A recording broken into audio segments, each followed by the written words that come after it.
Bonsoir, bonsoir. Vous avez vu ma dernière vidéo? Non? Bah allez-y, vous jouez à quoi? Ah ouais aussi, petite précision, avant que la vidéo commence, je veux aucun commentaire sur l'éclairage, je sais qu'il pue la merde, mais bon. Et en plus de ça, aucun commentaire sur ma coiffure. C'est quoi cette coupe? On est là pour parler exclusivement de musique, s'il vous plaît. Rappelez-vous, j'avais parlé de comment j'avais découvert ce bon vieux TH. C'était pas sur un de ses propres projets ou de ses propres sons, non, rien de tout ça. C'était sur la mixtape d'un beatmaker, et oui, et bordel, quelle découverte!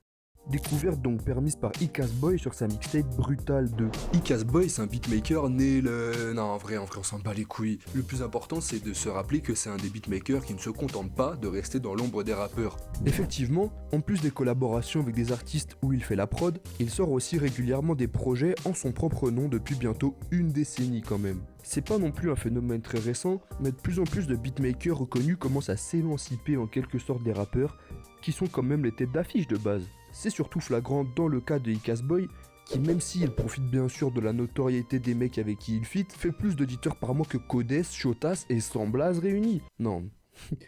Pour un exemple peut-être un peu moins finito, il fait des streams comparables à ceux de Nono La Grinta, qui est quand même bien en vogue en ce moment. Comme je le disais juste avant, on a de plus en plus de beatmakers qui se décident à sortir leurs propres projets, qui construisent sur leur propre nom.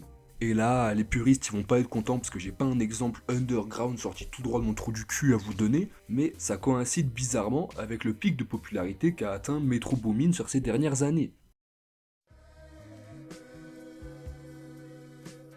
C'est quand même du jamais vu le niveau de popularité qu'il a atteint en étant entre guillemets un simple beatmaker. Carrément, je pense que rien que le tag est sûrement plus connu mondialement que Lil Durk. Et tout ça sans qu'il ait jamais eu à prononcer le moindre mot. Vous savez que je suis un youtubeur humble qui sait reconnaître le travail d'autrui, donc je vous renvoie à la vidéo de Chris d'Iconic sur Metro Boomin pour mieux comprendre tout ce qui le concerne. Ce qui est trop fort avec Metro Boomin, c'est qu'il a inversé les rapports de force et c'est son nom qui apparaît en gros sur le teaser du morceau. C'est même maintenant les rappeurs qui doivent se sentir honorés de bosser avec lui et pas l'inverse. Ça m'arrive souvent quand je discute de rap avec des gens random comme ça, qu'on arrive au constat que les beatmakers sont pas assez mis en avant par rapport à ce qu'ils apportent dans le rap. Mais, ces derniers temps, je trouve qu'il y a quand même une certaine mise en lumière de ces beatmakers qu'il n'y avait pas avant. Ou moins en tout cas. Les artistes, surtout ceux de la nouvelle génération, mettent beaucoup plus en avant les beatmakers avec qui ils travaillent. Et j'ai juste un exemple tout trouvé pour ça. Citez-moi 2 producteurs avec lesquels Booba travaille. Tic-tac, tic-tac, tic-tac. Les plus vifs m'auront répondu Twinsmatic ou Easily, mais je sais qu'une grande partie de mon audience est restée en train de baver devant l'écran, alors que maintenant, citez-moi 2 beatmakers de La Fève, bah Kosei et Freaky, ça sort direct. Bon, après peut-être j'ai un public de Yankee, mais c'est un détail. Que ce soit par les tags récurrents de Freaky, et le fait que Kosei soit vraiment cité entièrement sur un projet, ils sont bien mis en avant et les gens les connaissent. Cette exposition, elle pousse les beatmakers à sortir de plus en plus de projets en solo. Et en ce moment, ces fameux projets, ils font un bien fou au rap français. Tous ces projets, c'est de véritables crash tests pour les beatmakers qui essayent tout ce qu'ils ne se permettraient pas d'essayer sur une collab avec un artiste. Surtout avec des artistes mainstream qui demandent un son bien plus lisse pour ne pas déboussoler la gamine de 16 piges qui fait des TikTok. T'as qu'à regarder Gros Lot, 13 blocs et Kobalade, jamais tu verrais ça dans un album de Kobalade. Y'a 3 PC, tu savais ce que les gens me disent. C'est la prison où je vais mourir. Aujourd'hui je les baise, aujourd'hui je les baise et rien de vaut plus cher que ma extract. Non, là t'as déjà ta commu qui te suit et qui est prête à écouter ce que tu proposes. Et au pire, même si ça se casse la gueule, tu pourras toujours continuer de poser des beats pour d'autres artistes. Donc c'est pas le moment de faire de la drill. Je sais pas moi, va chercher des percus improbables au fin fond de la savane, tabasse un mec devant le micro et avec le son du mec qui agonise. Tu fais un hi-hat ou une 808, je sais pas, mais fais quelque chose, je sais pas moi. Et c'est avec cette liberté artistique qu'on obtient des projets comme Hard de Midsizer, qui est simplement excellent.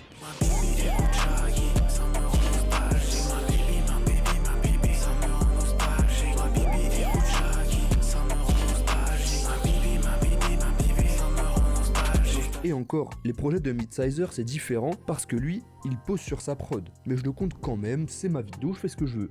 Les beatmakers s'essayent donc à des prods bien plus osés qui sonneraient bizarres en temps normal, comme Icasboy avec Damso sur Solitairien.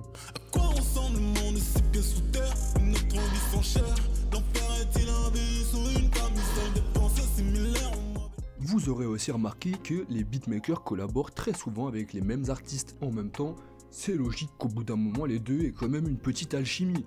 Le couple Midsizer et Hamza, on a rarement vu ça dans l'histoire de la bromance depuis Wayne et son Cup. Et encore, je parle pas de Roger et Freaky qui forment désormais la même personne. Donc sur les projets, c'est plutôt régulier que les beatmakers invitent les rappeurs avec qui ils s'entendent le mieux. C'est des liens qui sont déjà créés et on sait qu'ils marchent. Mais comme dit tout à l'heure, c'est toujours l'occasion de ramener l'artiste sur un terrain sur lequel on ne l'attend pas. Ici, ce sera à l'artiste de se conformer au beatmaker et pas l'inverse.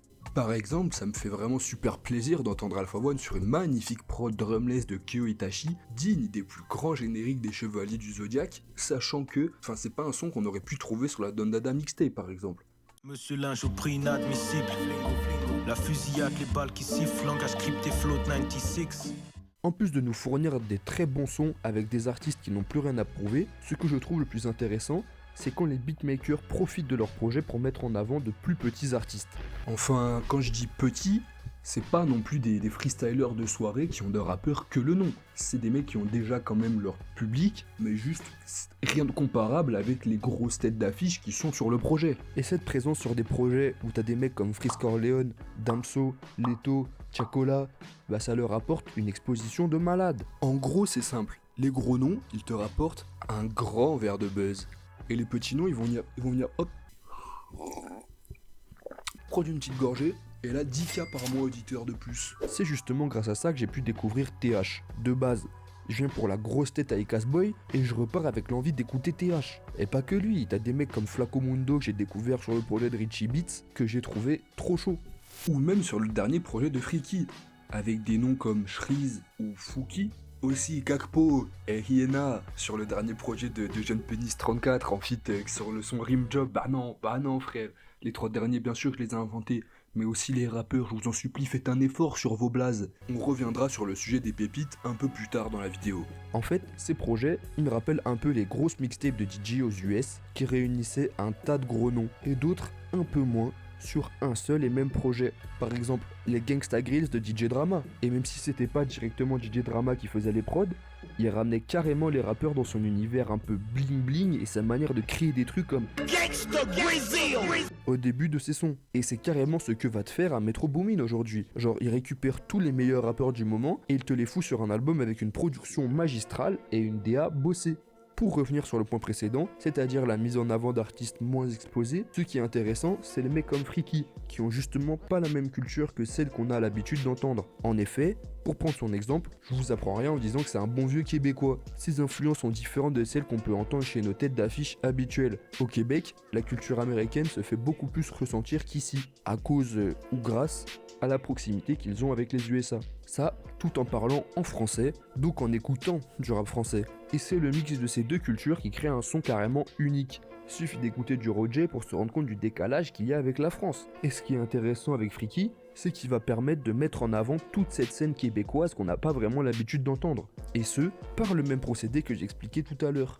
Tout le monde connaît Freaky maintenant, et en plus de ça, il ramène toujours des gros noms sur ses projets, et donc il a beaucoup d'expositions à offrir, et c'est pour ça qu'il glisse toujours des rappeurs un petit peu moins connus de sa scène locale, pour qu'il profite de cette exposition. Donc, il joue ce rôle de lien entre le public français et le public québécois, le plaçant en quelque sorte comme un pilier de sa propre culture. Ça fait un peu chauvin en mode oui c'est chez moi, regardez, c'est ma culture, le Québec aux Québécois, oui. Ah non, ouais non, pas fier de celle-là, pas fier. En gros, ces projets de beatmakers font beaucoup de bien à notre rap vieillissant. Carrément, à titre personnel, je prends même plus de plaisir à écouter un projet de beatmaker qu'un projet de rappeur en ce moment. Les rappeurs que j'écoute deviennent de plus en plus redondants. Alors, tu dis bien qu'écouter un album entier de 20 titres d'un boug qui, je trouve, se répète déjà beaucoup, il y a quand même des trucs plus marrants à faire. Genre jouer à Red Shadow Legend. Ah non, je suis pas sponsor.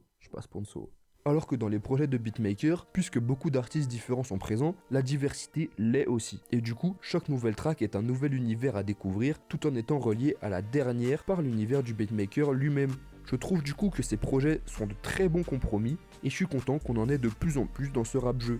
Mais attention, j'encourage pas du tout à ce que ça devienne la norme non plus, parce que je pense que le nécessaire est important aussi. Des fois le rappeur est déjà très bon, et c'est justement avec les prods des nouveaux beats qu'il va y avoir un certain renouveau dans sa carrière. Suffit de voir l'album Infiniga de Ateyaba.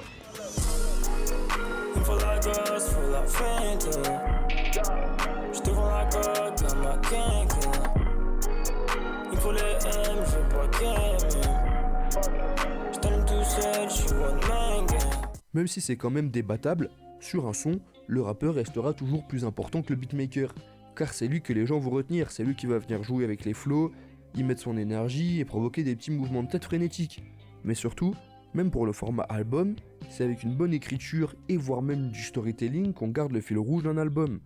Il faut apprécier le succès qu'ont ces projets de beatmaker car ils mettent des gens trop souvent oubliés dans la lumière. Surtout qu'il y a quand même des choses à prendre en compte. J'imagine que ça doit être compliqué pour une maison de disques d'accepter de faire la promo d'un beatmaker, parce que même si il ramène des gros noms sur son album, tu sais très bien qu'il va jamais streamer autant qu'un album complet d'une tête d'affiche. Sachant en plus que les artistes ramenés sur le projet peuvent être signés sur d'autres labels, ça doit se regarder dans les yeux avec le poing bien serré au moment de repartager l'argent généré par le morceau. Il est où mon argent? Il est où mon argent? Il est où mon argent, gros? Il est où mon argent? C'est pourquoi je trouve ça cool d'encourager ce genre de prise de risque. Mais c'est même plus que cool, c'est carrément important. Salut uniquement aux 5% de gens abonnés à cette chaîne qui me regardent, pas aux autres. C'était une petite vidéo en déton pour préparer des plus gros projets qui arrivent, restez à l'affût. Écoutez, merci d'avoir regardé, n'oubliez pas de poser un petit like, on s'abonne aussi au Twitter et au TikTok, ça c'est important. Et écoutez, bisous.